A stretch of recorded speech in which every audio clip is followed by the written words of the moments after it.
के tata bye bye खलास। TMC के पापों का गड़ा अब भर चुका है। एक ही बात बोलती है ना, वादा करो नहीं छोड़ोगे तुम मेरा साथ, जहाँ तुम हो वहाँ मैं भी हूँ। यही बोलता है ना, क्या हुआ तेरा वादा, वो कसम वो इरादा, ये दिल तुम बिन लगता नहीं, अब क्या करें। नमस्कार, मैं नामिका सिंह और आप देख रहे हैं तेजस भारत। कोलकाता में पैदा होने वाली एक लड़की शायद अपनी किस्मत ऊपर से खुद लिखवा कर आई थी। वो जब सिनेमा में जाती है तो धमाल मचा देती है, जब स्कूल में जाती है तो धमाल मचा देती है, और जब सियासत में आती है तो पूरे देश में छा जाती है। हम बात कर रहे हैं टीएमसी की सांसद सयोनी घोष की। हर चुनाव में एक नाम बड़ा चर्चा में आता है। कहीं भी आपने देखा होगा कि हर चुनाव में कोई फायर ब्रांड नेता निकल कर आ ही जाता है। वैसे ही चर्चा में है सयोनी घोष, जो तृणमूल कांग्रेस की लोकसभा सांसद है, जादवपुर सीट से हैं। उनका एक यूनिक कैंपेन स्टाइल है, जो गाना गाकर लोगों को लुभा भी रही हैं, और उनके जो गाने हैं वो एक तरीके से सटीक गाकर को निशाना भी साध रही हैं भारतीय जनता पार्टी पर। और जाहिर सी बात है, जैसे उन्होंने एक कार्यक्रम में बोला था कि बीजेपी वाले शुरुआत में वोट मांगने आते हैं तो आपसे बोलते हैं कि ये दिल तुम बिन लगता नहीं, हम क्या करें, वो गा के बोलती हैं। लेकिन उसके बाद जब वो वोट ले लेते हैं तो वो जनता ढूंढती है उन्हें, और वो कहते हैं कि क्या हुआ तेरा वादा, वो कसम वो इरादा। पूरा साल आप इन लोगों को ढूंढ नहीं पाओगे, कहीं दिखेंगे नहीं। ये इलेक्शन के पहले हर घर जाएंगे और जाके बोलेंगे ये दिल तुम बिन लगता नहीं, अब क्या करें, तुम ही ये हो अब ए जाने वफा, अब क्या करें। और इलेक्शन के बाद जब आंधी आती है, जब तूफान आता है, जब बाढ़ आती है, जब आग जलती है, जब लोगों को समस्या होती है, आप ढूंढते इनको, ये कहीं दिखते नहीं, तो पब्लिक गाती है क्या हुआ तेरा वादा, वो कसम वो इरादा। तो इस तरीके का प्रचार पहले कभी नहीं देखा होगा। सयोनी घोष के बारे में आपने बहुत कुछ सुना होगा, बहुत कुछ देखा होगा, सयोनी घोष के बहुत सारे भाषण सुने होंगे।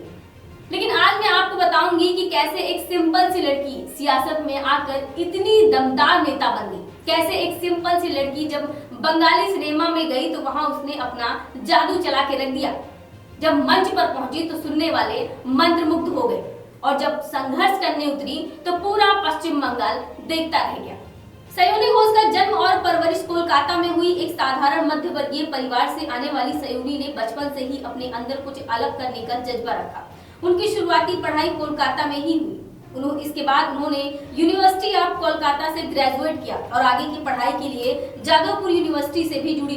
उन्होंने तय कर लिया कि वे एक्टिंग में भी अपना करियर बनाएंगी। साल 2009 में टेलीविजन फिल्म इच्छीदाना से उन्होंने अपने करियर की शुरुआत की। धीरे धीरे उन्होंने बंगाली टीवी इंडस्ट्री में अपनी पहचान बनाना शुरू कर दिया। टीवी सीरियल्स में उन्होंने कई अलग अलग किरदार निभाए, कभी गंभीर, कभी चुलबुली, तो कभी मजबूत महिला के रूप में। उनकी एक्टिंग में एक नेचुरल फ्लो था जिसने दर्शकों को उनसे जोड़ दिया। इसके बाद उन्होंने टॉलीवुड यानी कि बंगाली फिल्म इंडस्ट्री में भी कदम रखा और वहां भी अपनी अलग पहचान बनाई।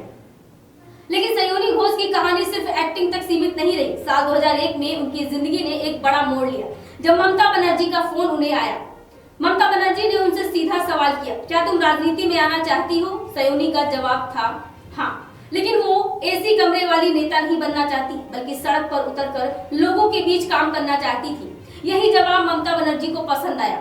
इसके बाद ऑल इंडिया तृणमूल कांग्रेस ने उन्हें 2021 के विधानसभा चुनाव में टिकट दिया। सयोनी यह चुनाव बहुत कम अंतर से हार गई, करीब 4500 वोटों से। लेकिन यह हार उनके लिए अंत नहीं, बल्कि एक नई शुरुआत साबित हुई। इस चुनाव के बाद सयोनी घोष का नाम पूरे देश में चर्चा में आ गया। उनकी पहचान सिर्फ एक एक्ट्रेस की नहीं रही, बल्कि एक उभरती हुई राजनीतिक आवाज के रूप में भी बनने लगी। इसके बाद ममता बनर्जी ने उन्हें एक बड़ी जिम्मेदारी दी, उन्हें यूथ तृणमूल कांग्रेस का स्टेट प्रेसिडेंट बनाया। ये वही पद था जो पहले अभिषेक बनर्जी के पास था। सयोनी ने इस जिम्मेदारी को पूरी गंभीरता से निभाया। उन्होंने सड़क पर उतरकर काम किया, युवाओं से जुड़ी संगठन को मजबूत किया और खुद को एक ग्राउंड लेवल लीडर के रूप में साबित किया। फिर आया साल 2024। इस बार ममता बनर्जी ने उन्हें लोकसभा चुनाव में उतारा, जादवपुर सीट से। ये वही सीट थी जहां से कभी ममता बनर्जी खुद सांसद रह चुकी थी। सयोनी ने उस चुनौती को स्वीकार किया और पूरे दमखम के साथ चुनाव लड़ा। परिणाम आया, सयोनी घोष ने लगभग 2.5 लाख वोटों से जीत दर्ज की और संसद पहुंच गई। सांसद बनने के बाद उनका असली राष्ट्रीय प्रभाव तब दिखा जब उन्होंने संसद में अपना पहला भाषण दिया।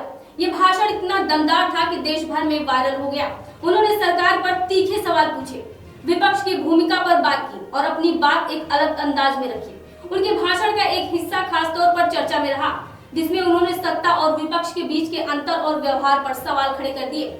उस भाषण के बाद सयोनी घोष सिर्फ एक नेता नहीं रही, वो एक राष्ट्रीय चेहरा बन गई। सोशल मीडिया पर उनके फॉलोअर्स तेजी से बढ़े, उनके वीडियो वायरल होने लगे और लोग उन्हें एक नए दौर की युवा नेता के रूप में देखने लगे।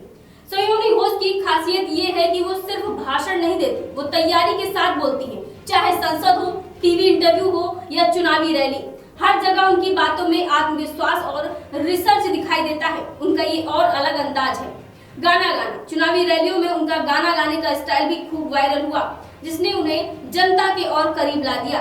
आज के समय में सयोनी घोष एक ऐसी नेता हैं जिन्होंने बहुत कम समय में अपनी पहचान बनाई।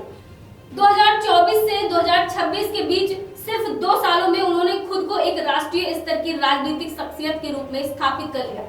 उनकी कहानी ये बताती है कि अगर आपके अंदर जुनून हो, मेहनत करने का जज्बा हो और खुद पर भरोसा हो, तो कोई भी मंच छोटा नहीं होता, चाहे वो टीवी हो या संसद। अब सवाल ये है कि क्या सयोनी घोष आने वाले समय में और बड़ी राजनीतिक भूमिका निभाएंगी? ये तो आने वाला वक्त ही बताएगा। फिलहाल आपकी इस रिपोर्ट पर क्या राय है, हमें कमेंट बॉक्स में जरूर बताएं।